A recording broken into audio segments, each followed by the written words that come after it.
Hello and welcome to another K-Dog video.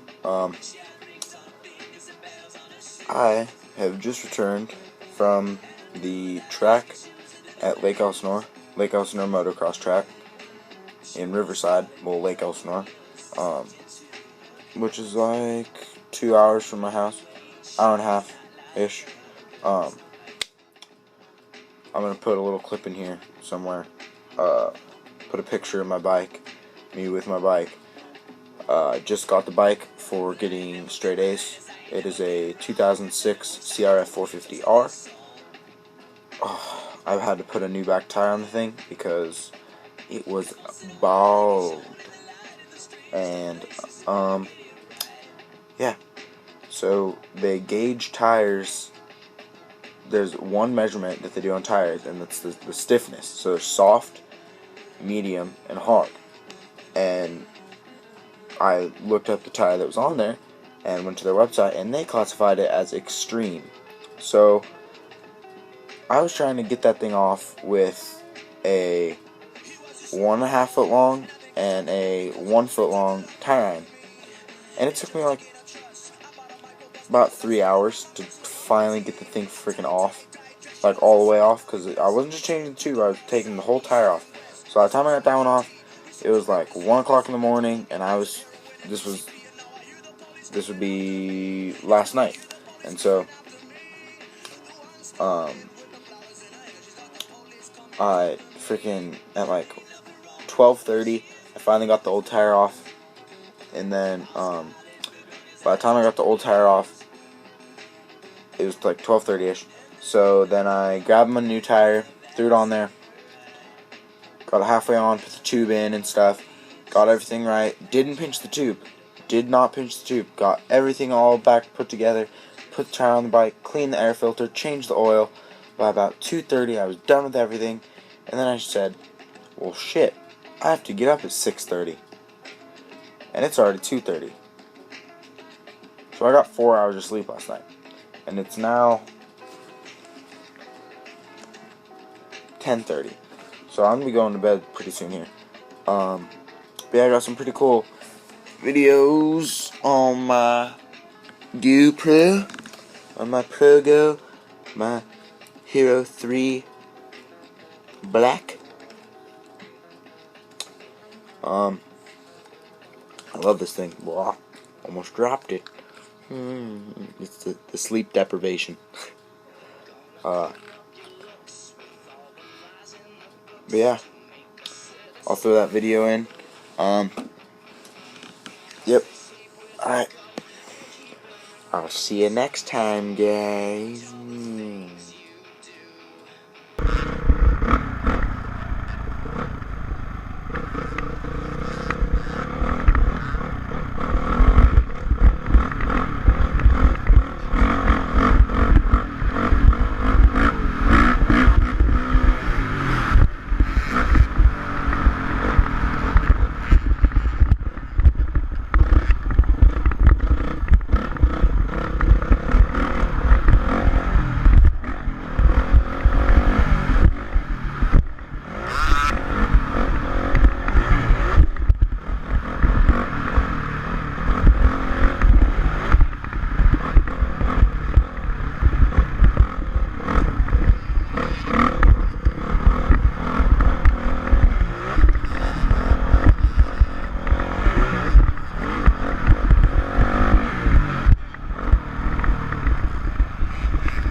So that was my ride today.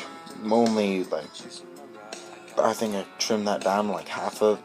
It was only like 3 laps. I was doing like 10-lap little rides, taking like 15-minute breaks in between each one, drinking like crap load of water and protein bars. And oh Jesus, this is a little band from Lake Elsinore. It's pretty cheap, only $20. Well, I think it was 25. To use my noggin. Yeah, it was 25. I'm pretty sure it was 25. It's a nice track. They watered it twice in the time I was there. No, they watered it like 4 times. From 8 o'clock in the morning, they watered it right in the morning when the track opens, and then they watered it at like 10, and then they watered it at like 12, and then they watered it at 2 when the track closed. And then from 2 on today, I've literally been in Riverside cleaning my bike, changing the oil again, because I'm pretty sure the guy I bought the bike from had never changed the oil because it was black and it had like goop. Like, it wasn't oil, it was goop. So I changed that last night, ran it today. It was black within like 2 seconds of running. So when I got home, I emptied that out, changed it again, ran it, changed it again, ran it, changed it again, ran it, and now it's clean. But all those times I changed it, it was coming out. Like, first time it was like still black, and then it was like a little brown, and then it was brown, and then it was a little bit brown, and then it was still, there's still little like shards. Well, not shards, but like it wasn't clean. So then the last time, in the little glass things that's on the side of the case, after you fill it up so you can see your levels, after you run it, if it settles and it's dark, you need to change it again. And after about 4 times, it was clean after 10 minutes of riding, which means it had all cleared itself out. I'd also changed the filter twice. Once right in the very beginning, and once at the very end, for the very last one. So I got the freshy filter and the freshy clean oil. I also put in the air filter, and I tuned my suspension, and I did all that fun stuff, all the maintenance on my bike. I tensioned my chain, and I greased my chain, and I oiled my shocks, put fluid in my hydraulic brakes, lubed my clutch cable so it's not like, it's just like, feels fantastic. Don't get those hand cramps halfway through your race. You're like, oh, and you gotta take your hand off, and it's just like, and it's like, I need to pull on the clutch. And then you're like, and then you barely get it in, and then the next one you're like, and your bike almost stalls. And you lose the position. What if you're in first? And then you're like, no, I could have won. Oh my god. Oh, because I didn't do maintenance. Yeah. So, that's pretty much all done. There ain't nothing in this world free. Love this song. So yeah. I'll catch you guys next time.